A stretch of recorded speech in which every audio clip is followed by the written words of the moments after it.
The U.S. government is reportedly planning to impose strict travel bans on citizens from over 40 countries, including 6 Caribbean nations. These new restrictions could deeply impact travel, business, and family connections throughout the region. In this video, we'll explore why the U.S. is considering these travel restrictions on 6 Caribbean countries, their potential impact on the Caribbean region, and how local leaders are responding to this developing situation. With the Trump administration already making significant changes to U.S. foreign policy, these potential travel bans could transform cross-border travel, business operations, and family relationships. Let's examine what's truly at stake for the Caribbean and whether these measures will become reality. According to a New York Times report on March 15, 2025, the proposal caught many Caribbean leaders and citizens by surprise, raising concerns about stringent travel restrictions under Trump's new administration. This isn't unprecedented, as Trump implemented strict immigration rules and foreign policies affecting some Caribbean countries during his first term. From announcing U.S. withdrawals from the World Health Organization, the Paris Climate Accord, and Haiti's peacekeeping mission, to freezing nearly all USAID-funded programs, Trump's hardline administration appears to exclude no one from his foreign policy agenda.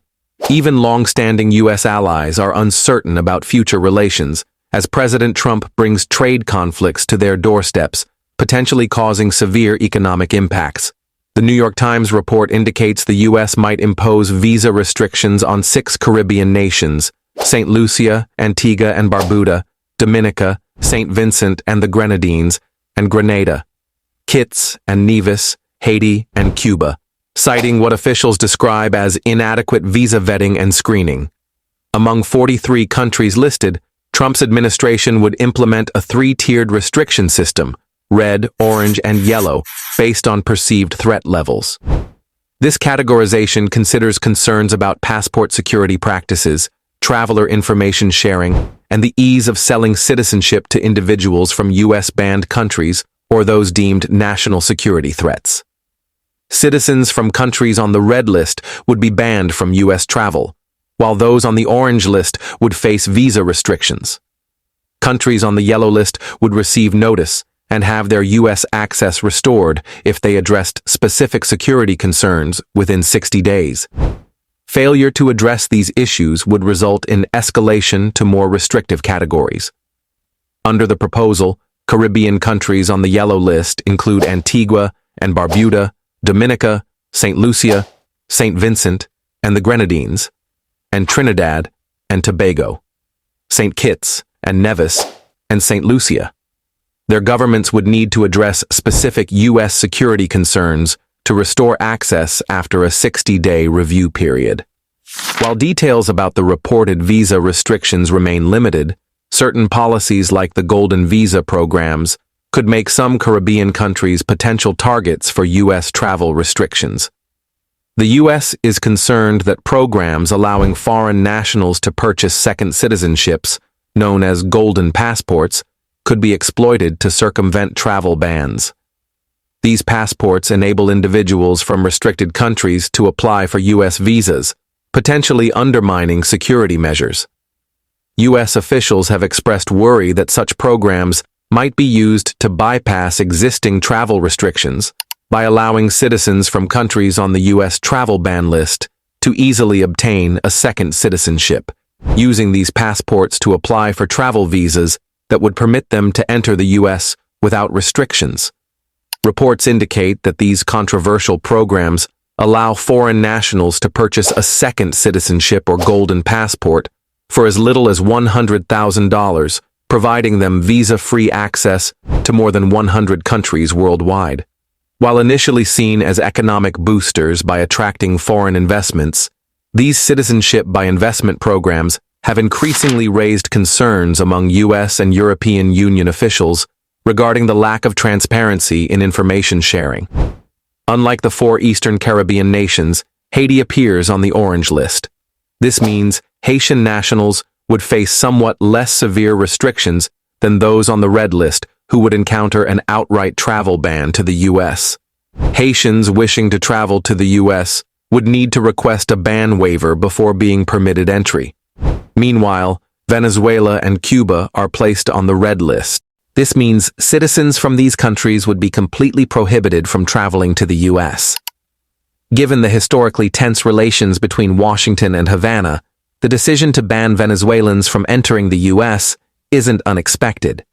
The report suggests that the Trump administration considers Cuba and Venezuela as long-standing adversaries of U.S. foreign policy. By the way, if you're finding this video informative, please like and subscribe to our channel. Your support encourages us to deliver current Caribbean news to you. Thank you.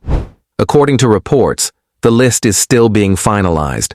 Reuters noted that the list hadn't been finalized and may not have received approval from the Secretary of State yet. In fact, the State Department earlier denied the existence of such a list and claimed it didn't create the circulating memorandums. However, on March 14th, the department acknowledged it was conducting a review of all visa programs as mandated by Trump's order, but wouldn't confirm whether it had made any formal recommendations or when they might take effect. Recent updates suggest that if the new restrictions are implemented, visa holders from affected countries would face a new reality, one that could negatively impact their plans to travel, work, study, or participate in sporting events in the U.S. The policy would severely limit access to the United States, including for high-ranking government officials, creating concerns not just from a policy perspective, but among people with children and relatives living in the U.S., as they would be unable to visit even with valid visas. Following the report, Caribbean leaders promptly sought clarification on these potential restrictions. The governments of both Antigua and Barbuda and St. Lucia, Kitts and Nevis sent separate diplomatic notes to the State Department requesting confirmation and clarification about the reports. In a diplomatic note sent to the U.S. State Department on March 16th, the Antigua and Barbuda Embassy in the U.S. expressed serious concern regarding the New York Times article suggesting the country's placement on the yellow list due to perceived deficiencies or risk of facing travel restrictions. St. Lucia's Prime Minister Philippe Pierre indicated that his administration had received no official communication from the U.S. about the country's inclusion on the list. The government of St. Lucia and the St. Lucia Embassy in Washington, D.C. are actively seeking clarification on this matter, stated the Prime Minister's office. These latest reports of travel restrictions follow Trump's presidential executive order signed in January, aimed at protecting the United States from foreign terrorists and other national security and public safety threats. The executive order directs U.S. cabinet members to prepare and submit a report detailing countries for which vetting and screening is so deficient as to warrant a partial or full suspension of admission to the U.S. Additionally, the report must identify how many nationals from those countries have entered or been admitted to the United States since January 20th, 2021, when former President Joe Biden took office. 4 officials: Secretary of State Marco Rubio, Attorney General Pam Bondi, Secretary of Homeland Security Kristi Noem, and Director of National Intelligence Tulsi Gabbard, are responsible for producing this report. According to former acting DHS Secretary Chad Wolf, now Executive Vice President of the Trump-aligned America First Policy Institute, various factors will determine whether a country faces travel restrictions. Wolf explains that one factor the administration will likely consider is how frequently a country reports lost or stolen passport data to Interpol. This focuses on travelers' information sharing requirements by the U.S. to ensure no one enters the country using stolen or purchased visas. Countries are placed in the third tier due to issues with their background checks and unwillingness to cooperate in accepting nationals the U.S. wants to deport. Travel bans on these island nations could potentially serve as bargaining tools in negotiations to accept U.S. deportees whose home countries refuse to take them back. The Trump administration has justified these travel restrictions as measures designed to protect American citizens from individuals who intend to commit terrorist attacks, threaten national security, promote hateful ideology, or otherwise exploit immigration laws for harmful purposes. The proposal emerged amid ongoing resistance from Caribbean leaders over U.S. visa cancellation threats related to their government's employment of Cuban doctors. Last month, Secretary of State Marco Rubio announced that the State Department is taking steps to cancel visas of anyone participating in Cuba's medical missions. These missions send nurses and doctors to countries worldwide, including throughout the Caribbean.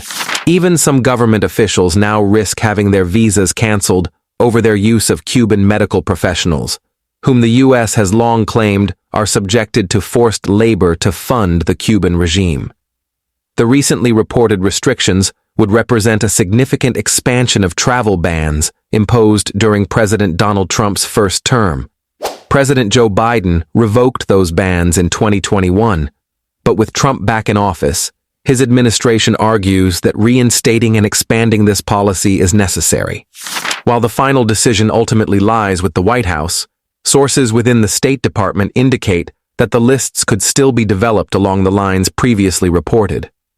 As this review process continues, Caribbean governments are hoping to avoid travel restrictions that could substantially impact tourism, business operations, and diplomatic relations.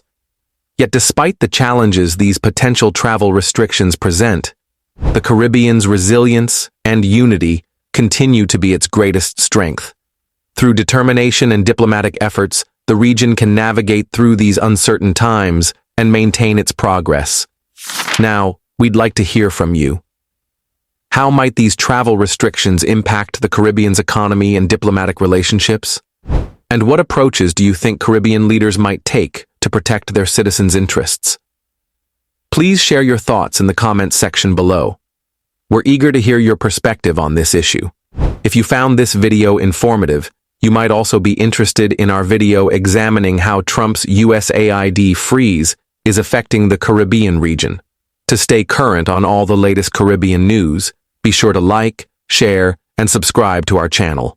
Don't forget to click the notification bell to ensure you receive all our updates.